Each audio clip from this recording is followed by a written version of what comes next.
هلو، ازيكم؟ اهلا بيكم في حلقة جديدة من برنامج خلاصة الكلام. في بلاد العم سام.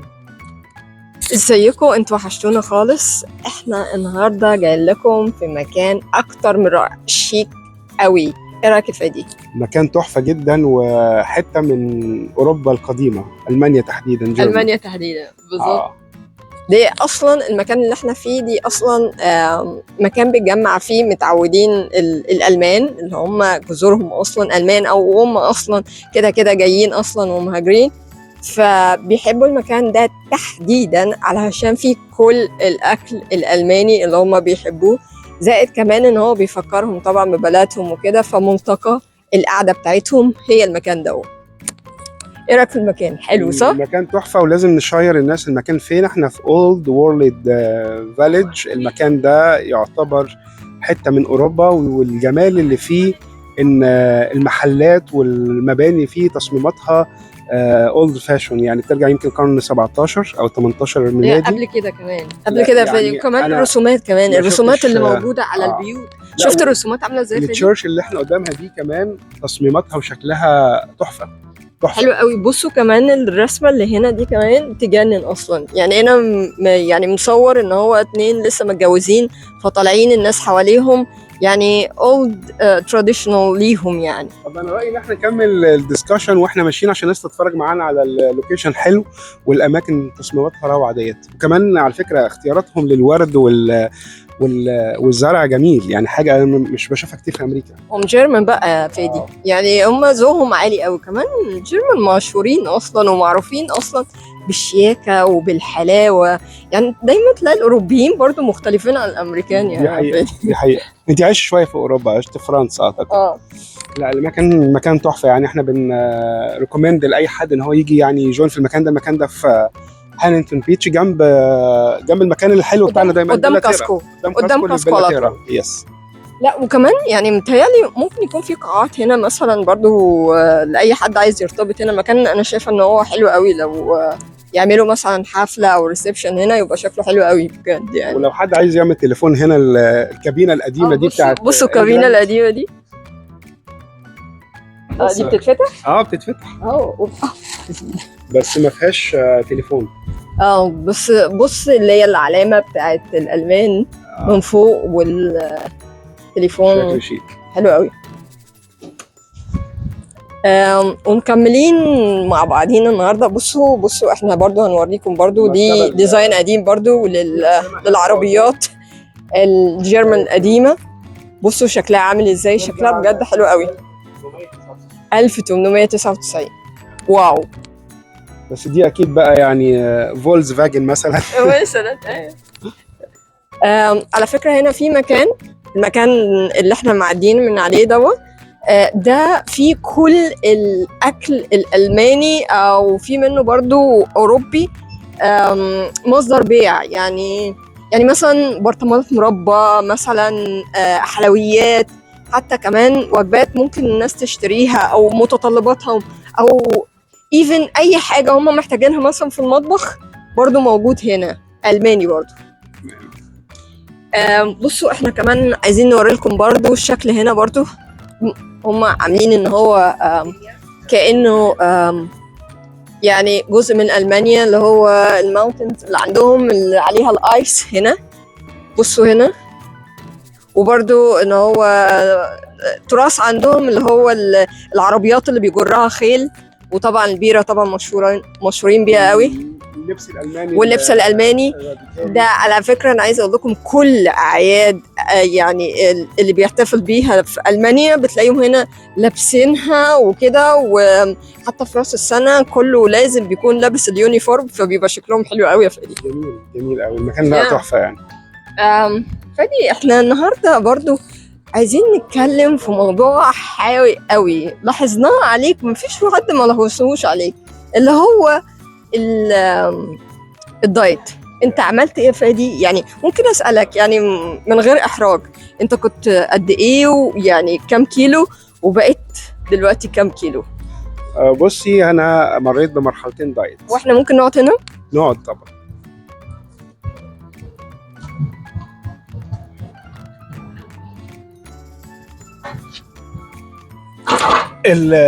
المرحله الاولى كانت في 2019، نزلت حوالي 36 كيلو، يعني حوالي 82 باوند. ده كان عن طريق الكيتوجينيك دايت مع الجيم طبعا ومع الصوم المتقطع. الصوم المتقطع نفع معاك؟ كان مفيد ليك؟ مفيد. كنت بتصوم كام ساعه؟ 16، من 14 16 ل ساعه. برافو. بس هي الفكره كلها ان الاعتياد على نظام روتين معين في الدايت بيجي لك وقت ولازم ملل. لازم تكسريه، لان انت يعني حتى عسكري الجيش نفسه وكمان الوزن كمان بيثبت لمرحله وبيحسسك ان انت خلاص بقى يعني مش هتقدري تنزلي اكتر من كده، وده حصل فعلا. فمع نفسيه الواحد وان هو في حاجات بقى كان متشوق ان هو ياكلها ومحروم منها وبقاله سنه ونص، لا كان في كسر شويه للقواعد بتاعت الكيتوجينيك دايت والصوم المتقطع، فرجعنا شويه بس ما رجعناش زي الاول. يعني كنت بتعمل فري يعني مثلا يوم او يومين، ولا بتاخد مده كبيره في الفري؟ لا انا ما كنتش عامل فري داي، لكن اللي حصل ان انا بعد فتره معينه جوزت 7 شهور نزلت فيهم 36 كيلو دول، حاولت ان انا انزل تاني ما لقيتش، فبدا الجسم عنده جوع لحاجات انا كنتش باكلها، مثلا زي السويت، زي حاجات الكاربس، زي الحاجات الصودا. فلما حتى كمان في العادي لو انت اصلا مش عامل دايت انت اصلا مش هتبص لها ولا مش عايزها اصلا. لما بدات ارجع بقى يعني ايه، كان جسمي جعان قوي الحاجه ديت، فمجرد ما انت تشمي ريحه البيكري مثلا زي البيكري دوت ستور، تشمي ريحه العيش ولا حاجه فيها مثلا كاربس او صودا، جسمك يخزن. فبدا جسمي يرجع تاني، ما رجعش زي الاول، لكن كنت اولموست حوالي فاضل لي 10 كيلو واوصل للرقم اللي انا كنت فيه زمان.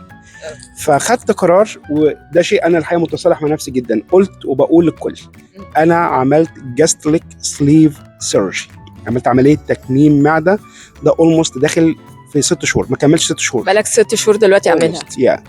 دي اللي نزلت فيها ما يقرب من 32 كيلو، اولموست 65 باوند. 65 باوند، واو برافو.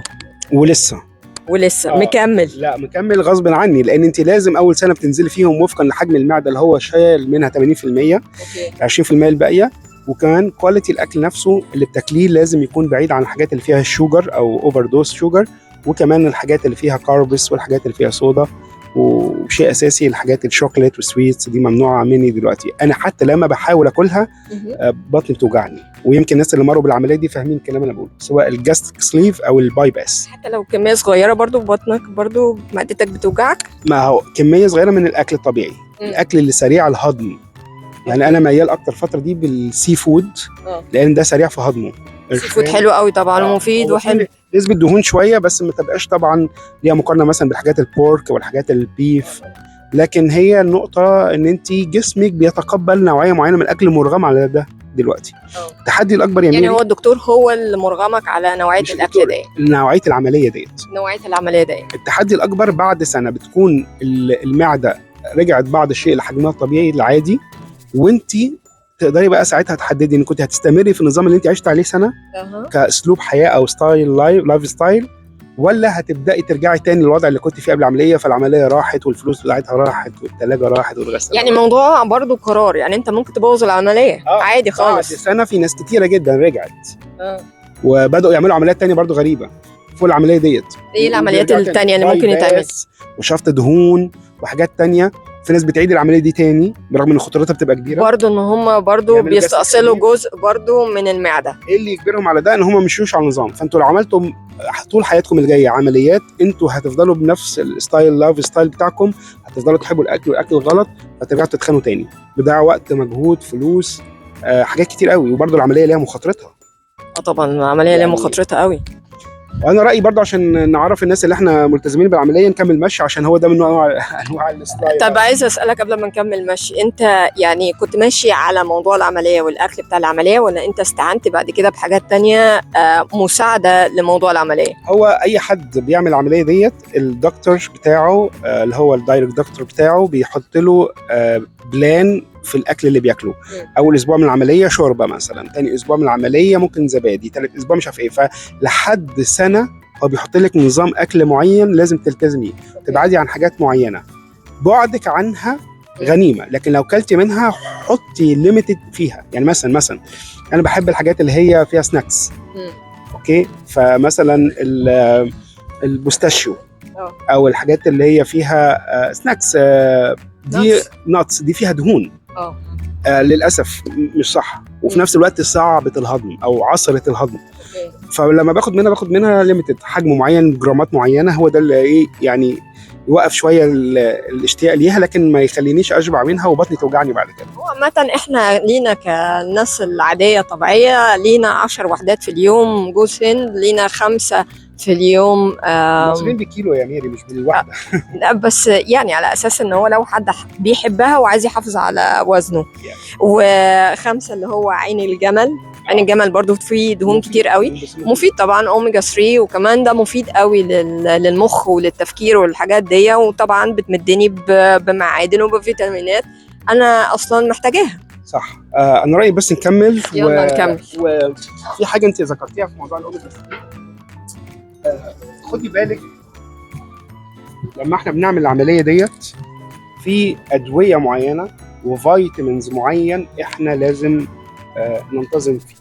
يعني فيتامين بي 12 ومالتي فيتامين واوميجا 3 والفيش اويل، دي حاجات اساسيه في اليوم لازم تتاخد في اليوم، بجانب الادويه اللي كانت بتبقى الاول فتره اللي هي اول 3 أسابيع اللي هي بتعمل عمليه سيوله في الدم ومش عارف ايه. دي حاجه خاصه بالعمليه، لاي حد بيعمل عمليه بطن ده لازم يعملها. لكن في ادويه، مش ادويه، انا هسميها فيتامينز، دي ممكن تعيش عليها مدى الحياه لانها تعويض لحاجات تانية. الايرون او بس زائد كده برضو ان احنا لازم ناخد الحاجات الطبيعيه اللي اخد برضو منها الفيتامين يا فادي. يعني انا مثلا ما اكلش مثلا ضعيف، او ما اكلش مثلا هيلثي فود واكلي كله اغلبيته جانك فود، وبعد كده انا اروح مدور على فيتامينز والحاجات دي كلها. طب ما انا ممكن اخلي اللايف ستايل بتاعي ان هو يكون فيه كل الحاجات دي، وفي نفس الوقت مش بتخان، وحاجات صحيه وحاجات طبيعيه برضو. وكمان في حاجه الفروتس، الفواكه، الخضروات، الفيجيتابلز، الحاجات اللي هي صحيه واورجانيك، دي مميزه جدا ان هي بتبقى تعويض لبعض الفيتامينز. بس في ناس ممكن ما تقبلهاش. يعني مثلا ممكن احول الايرون اللي هو الحديد، اللي هو بيبقى فيه نقص في الحديد واضح جدا لاي حد بيعمل العمليه دي. كوفي تي، انا بعشق الكافي، بس ما جربتش الجيرمان كافي بصراحه قبل كده. لا حلو. السبانخ تعويض للايرون بيلز او ادويه الايرون. الفيتامين بي 12 والجرجير برضو والحاجات الورقيات الخضراء. ففي ناس ممكن تستعوض الادويه والفيتامينز باكلات خضروات او فواكه، بس في نفس الوقت برضو المعده مش بتشيل كل حاجه. مظبوط. الخضروات سهله الهضم، كل الخضروات سهله الهضم، لكن بعض الفواكه كمان السعرات الحراريه بتاعتها قليله جدا يعني. لا، والحلو كمان في الحاجات دي انها لما بتنزل المعده بتروح عامله بتنفش كده، بتبقى عامله زي البالونه، بتحسسك بالشبع، فبتحسسك فعلا بالشبع في وقت قصير. عشان كده دايما بننصح ان هو لما عاوز ان انا ابتدي اكل ابتدي بالسلطه، ابتدي كده بسلطه كده، ورقيات حلوه كده جميله، وبعد كده افضل احط الورقيات دي في بطني، هتفضل تتشعب كده في معدتي، وبعد كده مش هحتاج ان انا بعد كده اكل غير حاجات قليله قوي عشان هكون خلاص اوريدي شبعت. العنصر بقى الأهم في الاستهلاك اليومي هو المية. واعتقد انت واحده من الناس اللي مقدره جدا اهميه ومكانه الميه في حياه الانسان. مهمه جدا يا فادي في كل حاجه. تاثيرها بشرة على المعده، تاثيرها على الصحه، تاثيرها على النفس. احنا ممكن نقف هنا وناخد برضو كده نفرج الناس صحابنا الحلوين، هي الحاجات التراديشنال الالماني في المناسبات بتاعتهم بيلبسوا الملابس دي. بيلبسوا الملابس بس السيدات عندهم بيلبسوا اللبس يمكن اللي هو الالوان كتير، وبيلبسوا شراب مخطط لغايه هنا. شكل يعني اللبس بتاعهم شكله فعلا حلو قوي يعني. اكوردي وكده بيقعدوا يلعبوا. ايوه اهي بص، ده دايما في الحفلات بتاعتهم لازم يجيبوا له اكورديون ده. بس الشعب الالماني شعب اصيل، مش شعب مهاجرين، فمحتفظ جدا بالتراديشنال لايف بتاعتهم يعني. وده السبب ان هم بيحبوا ان هم يجوا هنا ويقضوا وقتهم هنا فادي، ويحبوا ياكلوا هنا ويقضوا وقتهم. ده السبب الاساسي في الموضوع ده. واحنا عشان كده، احنا عشان بنحب صحابنا اللي بيتابعونا في خلاصة الكلام في بلاد العم سام، احنا جايبينكم عشان تتابعوا معانا وتتفرجوا على الحاجات الحلوه اللي يعني يمكن ناس كتير ما تعرفش الحاجات دي، اول مره تتفرج عليها. فييجوا معانا كده ويتفرجوا، بس احنا عايزين نبقى نفرجهم كل مره على حاجات مختلفه برضه يا فادي. احنا بنحاول قدر الامكان ندور على الاماكن الحلوه، وده مش اول مره نيجي مكان مميز ونصور فيه، فعشان كده احنا بنوعد الناس ان كل ما نلاقي مكان حلو للاكتشاف ممكن نروح نصور، ونسيب برضو للمتابعين فرصه ان هم يريكومند لينا يعني. ايوه ممكن ان هم يقترحوا يقولوا مثلا ايه، هم راحوا مثلا في مكان وقد ايه هو المكان ده حلو وجميل، يقولوا لنا عليها واحنا نيجي علشان ايه نصور ونفرج بقى لبقيه اصحابنا الباقيين اللي بيتابعونا الحاجات الحلوه اللي احنا بنشوفها دي. السؤال بقى اللي عندي هو الدور الثاني ده، يعني الدور الاولاني ده كله محلات، الدور الثاني ده بقى في حد ساكن فيه؟ يعني sometimes القديمه دي اللي هي زي بتاعت المشربيه بتاعت مصر والخان الخليلي، هل دي في حد ساكن فيه؟ لا دي كتير قوي بيبقى مكاتب يا فادي، يعني مكاتب متأجرة مكاتب، وبرضه بيبقوا أصولهم أصلا ألمان أصلا، فبيجوا طبعا بيعملوا بيزنس أو أي حاجة، فهم عارف الجالية زي الجالية العربية بتاعتنا كده. عارف الجالية العربية دايما متكاتفين ومع بعضيهم وكده، هكذا برضو الألمان برضو بيجمعوا بعض، بيحتفلوا، بيقضوا وقت عارفين بعض، بياكلوا بيشربوا، حتى بيجددوا اللغة. يعني في أعرف ناس بيروحوا ياخدوا كورسات أصلا عشان يفتكروا اللغة ويفضلوا يرددوها برضو، فدي حاجة حلوة قوي. واحنا عندنا كده برضو، مش بنفضل برضو نفتكر اللغة بتاعتنا؟ طبعا طبعا. يعني أنا عايز أقول لك إن احنا عندنا في مصر يعني تاريخ وتراث كبير جدا. احنا لو عملنا مثلا Old World Egyptian or Middle East Village هنا هيبقى تحفة، والعالم كله هيجي. احنا لو حطينا شويه تماثيل فرعوني على شويه تراث قبطي، ده بيجننوا على الحاجات دي، بيجننوا على الحاجات دي قوي يا فادي. باي ذا واي انا شفت هنا مطاعم حاطه ايجيبشن ستايل عندهم، وفاكره السينما اللي احنا رحناها ديت اللي كان فيها الايجيبشن ستايل تماثيل مصريه. صح مظبوط. شفت فساتين الفرح بتاعتهم برضو اللي هي برضو القديمه، يعني هي مش مبتذله، تحس ان هي فيها ستايل كده الايام اتغيرت، اميرات برنسس يعني حسيتك بالزمن القديم اللي هو على مر العصور وفات، ما 1800 وحاجه و1700 وحاجه، فطبعا يعني بقاله كتير يعني الحاجات دي. بص كمان يعني برضو نخلي برضو الكاميرا تصور لنا برضو حته برضو من الخضار اللي عندهم اخضر كتير قوي، قد ايه بجد جميله مع البلكونيه، يعني ديزاين جميل وحلو قوي يعني. لا ايه رايك؟ عايز اقول حاجه يمكن هي ممكن نقعد طيب هنا ونقول ورانا كده شكل حلو قوي.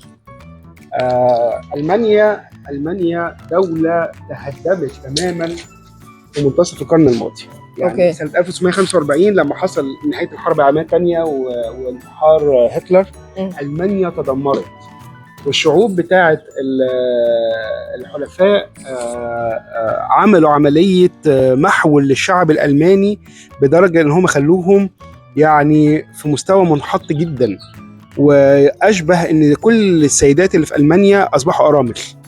فالدوله دي عشان تقوم تاني كان قدامها مش 100 سنه 200 سنه، ومع ذلك المانيا اللي كانت سنه 45 دوله متدمره، في السبعينات من القرن الماضي بدا الصناعه فيها تنتشر، العربيات المرسيدس، العربيات البي ام. سمارت قوي كمان يا فادي، يعني احلى عربيه ممكن تركبها هي العربيه الالماني. اصبحت المانيا النهارده اول دوله صناعيه في اوروبا، وبتغذي دول اوروبا في الشنجل او في الاتحاد الاوروبي عن جدارة. هم كمان بيحبوا قوي الشغل، يعني هم الشعب يحب الشغل، بيقوم عشان هم عايزين يشتغلوا، زي الشعب مثلا الياباني وزي غيره من الشعوب اللي هي بتحاول ان هو تنهض البلد وان هم على طول يبقوا اكتف وعلى طول شغالين.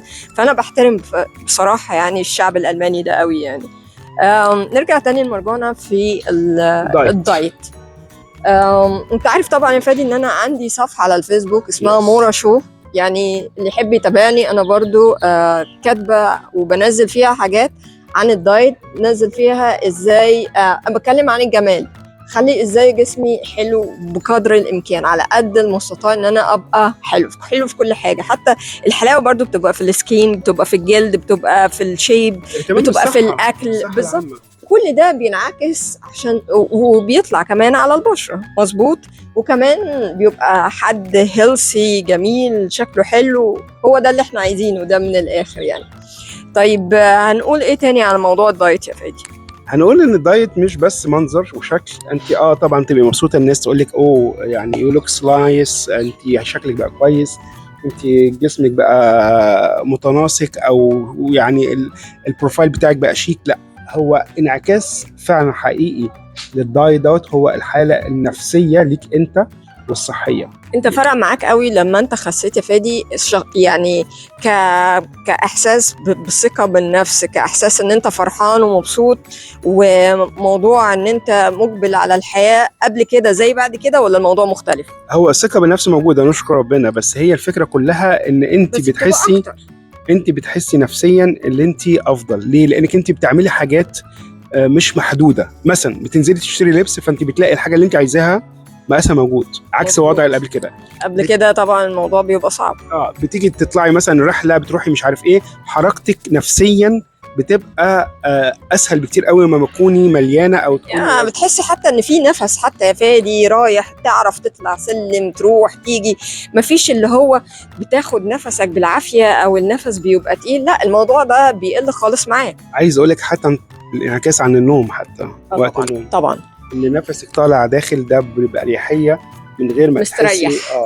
ووضعك انت حتى في النوم بياخد وقت ساعات اطول. فبيكون النفسيه بتاعتك لما تيجي تصحي وانت نايمه كويس بتعملي دوينج جود جوب في اليوم. ولو انت مش نايمه كويس بينطبع ان لا، اليوم مش بيبقى حلو.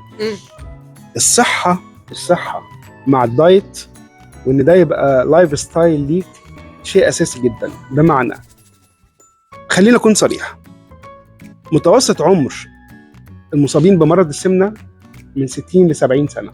ده ونسبتهم كمان كتير، يعني انا اعرف ناس مش بيناموا بالليل وبيستعينوا اصلا بالاكسجين عشان خاطر يعرفوا يناموا، يعني من كتر السمنه مأثره على النفس، ضغط على الحجاب الحاجز، فمخليه اللي هو يكون في صعوبه في التنفس وعدم ارتياح. المفروض ان هو ربنا اصلا خلق لنا بالليل عشان خاطر نستريح فيه. والكوليسترول لما بيعلى الشرايين بتتسد. مظبوط. يعني انت ممكن ما تكونش بقى نخش مدخن، بقى كوليسترول وحاجات بقى صعبه، بس نسبه الدهون اللي في كبد، لا مش بس الكبد، اللي في الاوعيه الدمويه، في الشريان اللي هو بيوصل للقلب، في دهون بتعمل عمليه عدم سيوله في الدم، ضغط الدم في الجسم. عشان كده كتير قوي من اللي بيموتوا بعد الشر عن جميع بمرض السمنه بيبقى بسبب ان كان هبوط في الدوره الدمويه او ارتفاع في ضغط الدم.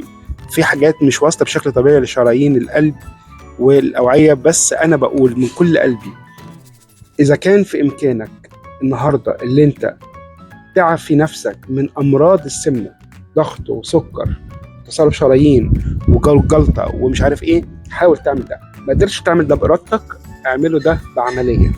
وتوقيت العمليه وظروفها كل ما يبقى سنك صغير بيكون افضل، لانك انت لما بتكبر بتعدي سن ال50 مثلا توصل لسن الشيخوخه 60 سنه، النجاح في العمليه ديت تاثيرها الصحي عليك بيبقى اضعف بكتير جدا.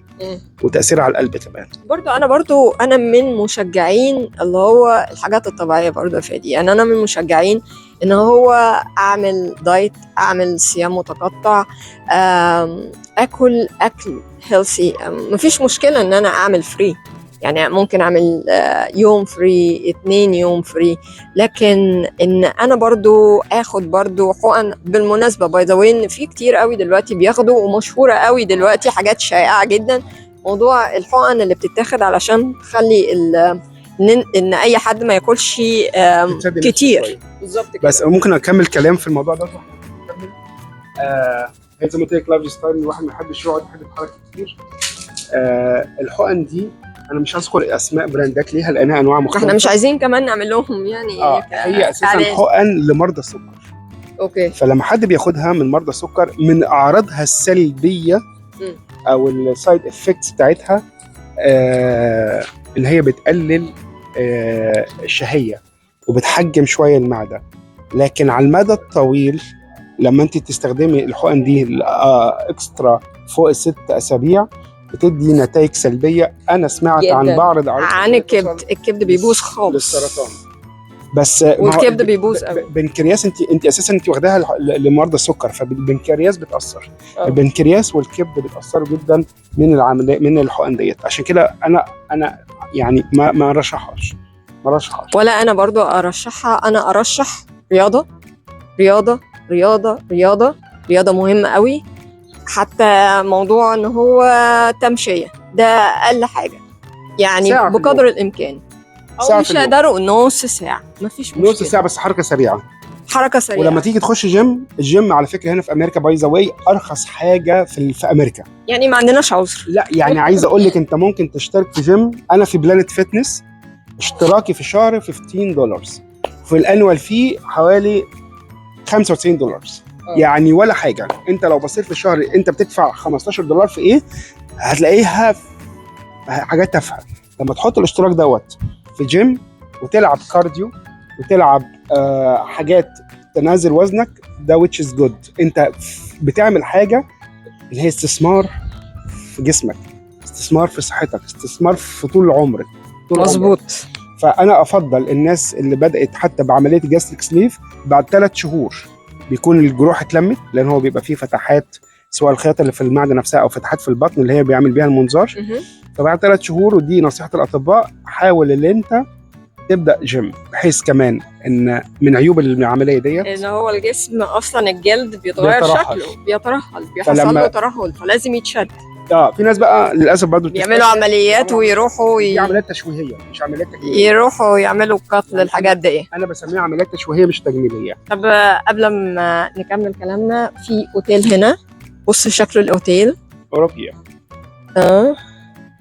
بص شكله حلو ازاي، وبرده في عليه الرسومات من هنا، وهكذا برضو هنا فخار. يعني برضو اوروبا برضو مشهورين ان هم بيعملوا صناعات منزليه، ان هم بيعملوا فخار.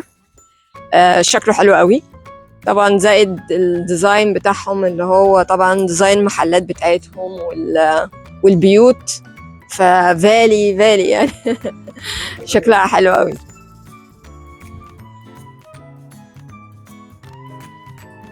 يعني بصراحه فادي الواحد بيروحوا سبين. دي سبين، دي البلد اللي جنبها فادي، اللي هي جنب جيرمان، تبع جيرمان، اللي هي النمسا. النمسا؟ اوكي. فنرجع ونقول ان هو الحاجات دي بتحسسك برضو بالعراقه. انت old is gold.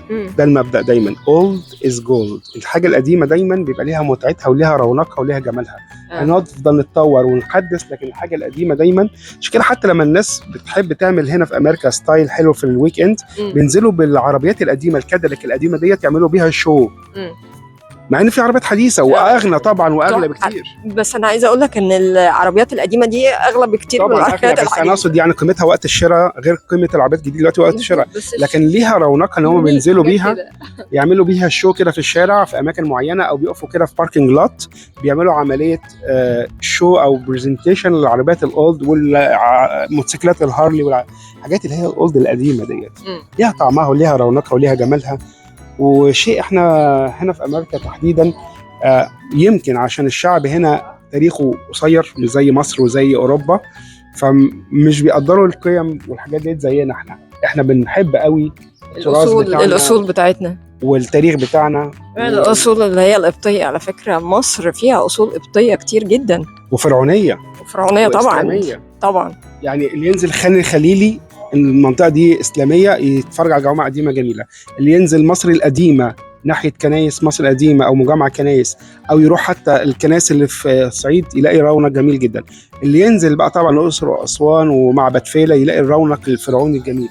مصر الجميل فيها ان كل حته ليها ستايل مختلف تماما، شياكه وجمال على حسب العصر اللي مرت بيه المرحله ديت او الفتره ديت.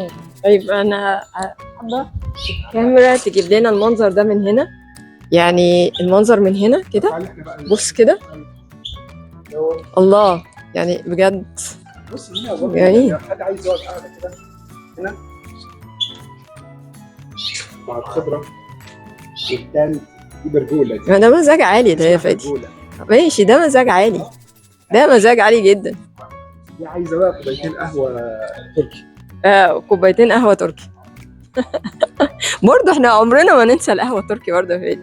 يعني مهما برضه رحنا اي بلد برضه القهوه التركي دي اساسي، ان هو بنكون عندكم قهوه تركي نفرح قوي لما نشربها بصراحه. ولا ايه؟ انت من هواة القهوه التركي يعني. انا وعلى فكره من نصائح دكتور ما نشربش قهوه خالص بعد العمليه دي لمده 6 شهور، بس انا دي الحاجه القاعده اللي انا لازم اكسرها. وفي دي بس الحمد لله يعني لسه شغاله معاكي الموضوع ده. انا بس عايز اقول للناس انا ما وصلتش للوزن المثالي. انا طولي 170، الوزن اللي انا فيه دلوقتي من حوالي 88 كيلو. اوكي، انا نزلت زي ما قلنا 32 كيلو، كنت 121. المفروض الوزن المثالي اللي هو 70، فلو وصلنا من 70 ل 75 ده يعتبر حسب الطول يا فادي. ما انا طولي 170 سم، فالوزن يبقى 70 كيلو. بس انا بقول من 70 ل 75 لان كراجل لازم يبقى فيه كده بالنسبه للعظم بتاع الجسم بتاعنا. فقدامي almost بتاع 15 كيلو او almost 30 باوندز عقبال ما اوصل للوزن المثالي. بس سهله ولا ايه بالنسبه لك؟ سهله ولا صعبه انها توصل لها؟ سهله لان انا بلعب جيم، محتفظ بالنظام اللي اتقال لي، بشرب ميه، بشرب بروتين تشيك، ولازم البروتين تشيك ده يا جماعه. بتعمل فري ولا ما بتعملش؟ لا ما عنديش فري لان بطني مش هتشيل الفري اللي انت بتحكي عليه. أوكي. الفري دوت لو كلت منه حاجه ممكن تكون بجرامز. أوكي. انا بطني ما تشيلش وما تستحملش، بس يعني ده اجباري. عشان كده بقول لك اللي هينجح في العمليه ديت مش هو اللي هيقل اول سنه، اللي هو هيستمر بعد اول سنه. طيب عايزين بقى في الاخر خالص دلوقتي ننصح حبايبنا واصحابنا اللي بيتابعوا برنامج خلاصة الكلام في بلاد العم سامي، نقول لهم ايه بقى عن اختبار؟ يعني دلوقتي احنا معانا تجربة حية، معانا اختبار شخصي، حد جرب، يعني مش بنتكلم كده وخلاص. يعني حابين ننقل التجربة بتاعتك. يعني انت قلت لي النهارده يا مورا احنا لازم نحكي ونقول التجربة بتاعتي، المنظر ده حلو قوي. فعايزين ننقل لهم وتقول لنا كده كلمة أخيرة منك على حد مجرب وحد عمل عملية، عمل نظام، مشي في رياضة. ايه الأخبار؟ أنا زي ما قلت لك في بداية الحلقة إن أنا خدت 2 ways للدايت. الدايت الطبيعي بالكيتوجينيك دايت والصوم متقطع مع الجيم، وده نزلت فيه رقم كويس 36 كيلو 7 شهور. والحاجة التانية ان هو لما انا رجعت تاني شوية للوزن بتاعي القديم بدأت اعمل عملية التكميم او جاستريك سليف سيرجي، فنزلت لحد دلوقتي حوالي 32 كيلو ولسه مكمل. هنا انا بأكد الكلام اللي قالته ميري، لو تقدر بشكل طبيعي تعمل دايت اعمل دايت. شايف ان ارادتك او ظروفك او روتين حياتك اليومية ما يناسبش، عشان هي عايزه دماغ برضه، عايزه دماغ عشان تعرف تاكل ايه وتجهز ايه قبل ما تنزل من البيت. ولو انت سنجل او متجوز فانت مين اللي هيعمل لك الاكل ويجهزه لك؟ سنجل شويه بيستسهلوا. والفاست فود هنا في امريكا مش عايز اقول لكم يعني مدى خطورته على الجسم الانسان بيبقى ازاي. لكن انت لو قدرت تعمل عمليه، تعمل دايت بشكل طبيعي وتلعب جيم صوم متقطع which is good، ما قدرتش ما تستسلمش، اعمل العمليه واختار. يعني انت بتشجعهم على العمليه فاتي؟ ما هو لو ما نجحش في الدايت العادي اعمل عمليه وكمل، لكن ما توافقش ولا تستسلم على وضعك الحالي. لو وزنك هيأثر على صحتك، هيأثر على نفسيتك، هيأثر على حاجات كتير في حياتك، خد القرار. take your decision، لان انت لو ما خدش قرار واجلته هتندم عليه. ولو انت استسلمت لوزنك الحالي او وضعك الحالي فانت هتعيش الحياه اللي جايه من غير ما تحس بطعمها، هتقضي ايام وخلاص. استمتع بحياتك، بصحتك، بنفسيتك. كمان اصحابك او قرايبك او الناس اللي حواليك ليهم حق عليك انهم يشوفوا كويس. اكيد. فلازم انت تهتم بمظهرك علشان اللي حواليك برضو يهتموا وشكلا وكل حاجه. انا ما انساش ان، ومعلش انا هفاجئ بالكلام دوت، فاجئني ان ميري جالها مره كومنت في لايف كنا طالعينه ان هو اللي جنبك ده تخين قوي. طبعا ما كانش لذيذ واللي قاله شخص مش ذوق، بس انا خدت من طبعا ايه، طب ليه ما احاول انا احسن من مظهري ما دام انا بطلع للساده المشاهدين وهم عايزين يشوفوني باحسن. لا وانت بصراحه فادي يعني انا اشهد لك ان انت فعلا يعني يعني الكلمه انت تقبلتها طبعا بصدر رحب، وده طبعا دي كانت حاجه حلوه وروح رياضيه منك. في نفس الوقت انت بعد كده اشتغلت على نفسك، يعني مهما كان برضو كان حبك للاكل. يعني باي ذا واي اللي انا عارفه عن فادي ان هو اصلا مش موضوع اكل على قد ما هو بيحب شكل الاكل، بيحب الاكل. يعني هو بيشوف الاكل كده يعني ايه، يعني بيحس ان هو يعني ايه عايز ينط ياكل والكلام ده كله، عشان هو فعلا بيحب الاكل، يعني بتشوف الاكل حلو. الحلو فيه ان هو كان عنده عزيمه، وان هو حتى لو قدامه اكل، لا انا عندي ان انا احافظ على شكلي، ان انا اغير اللايف ستايل بتاعي، ان انا ابتدي اعمل دايت، ما ينفعش ان انا اعمل عمليه، وكل الحاجات دي حلوه خالص. كلمه مني اخيره لاصحابنا وحبايبنا، عايزاكم ان انتوا دايما تفكروا في صحتكم. زي ما بيقول فادي ان هو خلاص، يعني هو اللايف شورت، فاذا ما كنتش انا اهتم بنفسي، اهتم بالاكل اللي بيخش معدتي، اهتم بكل الديتيلز، ده هينعكس عليا اصلا اوريدي لما هكبر. يعني ده هينعكس عليا، هل عايزين نبقى الشيخوخه بتاعتنا على طول مثلا نايمين في اجهزه محطوطه لنا، ولا مثلا نوصل مثلا لحاجه و80 وستيل شباب بنتحرك بنروح بنيجي؟ لا، يعني انا بشوف ناس محافظه على نفسها حاجه و80 سنه ولسه بيسافروا ولسه بيجوا وعارفين هم بياكلوا ايه. يعني اكل عايزه ادي فري، ادي يوم، ادي 2 زي ما قلنا، انما ما اقضيش وقتي كله واخد بالي ان الزيوت المهدرجه دي كارثه كارثه كارثه كارثه على جسمي. فاكل اكل صحي، انام 8 ساعات، انام كويس، العب، اشرب ميه 3 لتر اتليست في اليوم، في اليوم في اليوم، اشرب ميه، العب تمارين مقاومه، عشان الكتله العضليه بتبتدي تقل من سن معين، يعني اخر ال30 لما طالع بتبتدي الكتله العضليه، بتبتدي الجسم يقل،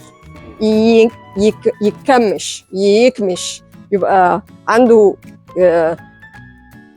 قولها يعني يكرم، يبقى مكرمش، يعني بنكش كده زي الاطفال بيكش، بنبقى بنرجع تاني زي ما كنا صغيرين.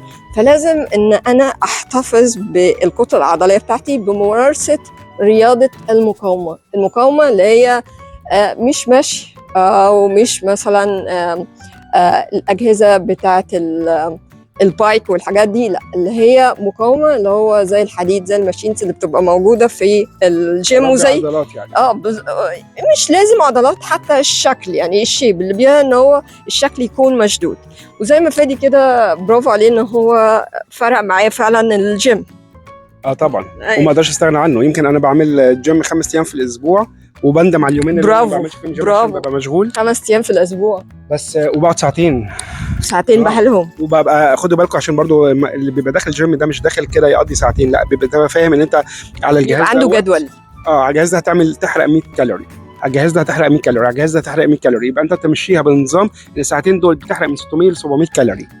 ويا ريت كمان قبل ما نبتدي في الحاجات دي نكون عارفين كم عدة او كم ست احنا هنعملها، عشان بيحصل ساعات اصابات في العضل ما بنعرفش نكمل بعد كده. بقى يبقى كويس يعني، او حتى ان هو بعمل سيرش على اليوتيوب او وات ايفر، يعني ممكن ان انا استعين بايه ممكن يوصل لي ان هو اعرف المفروض العب ايه، علشان انا لو جات لي اصابه وانا بلعب انا مش هعرف اكمل، فمش هعرف اكمل، والدنيا هتبقى عندي اصابه بتاثر العمر كله.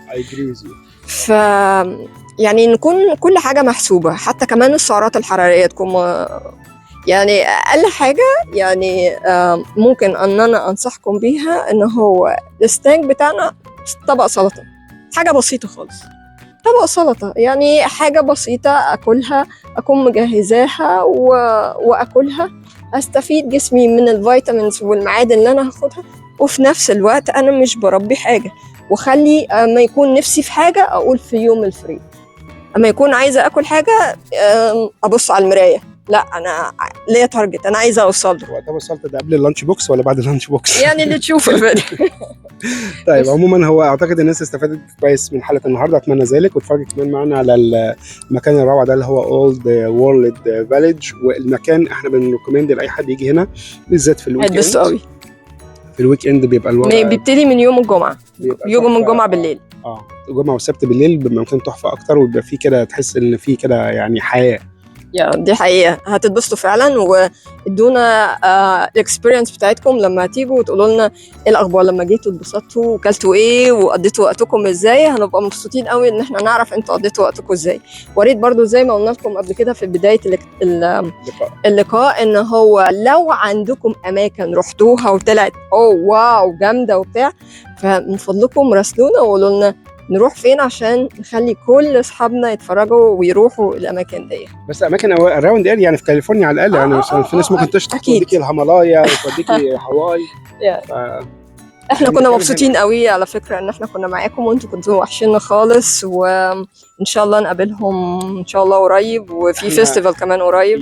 احنا بنعتذر شويه ان احنا من اخر فيستيفال بتاع الفيستيفال اللبناني ما صورناش، يمكن كان عندنا رحلات، كان عندنا التزامات، فكانت الدنيا مشغوله، لكن بنوعدكم ان شاء الله ان ستارت ان شاء الله من الحلقه بتاعت النهارده هنمشي بانتظام معاكم كل اسبوعين حلقه من برنامج خلاصة الكلام في بلاد العم سام. سام. باي. باي باي.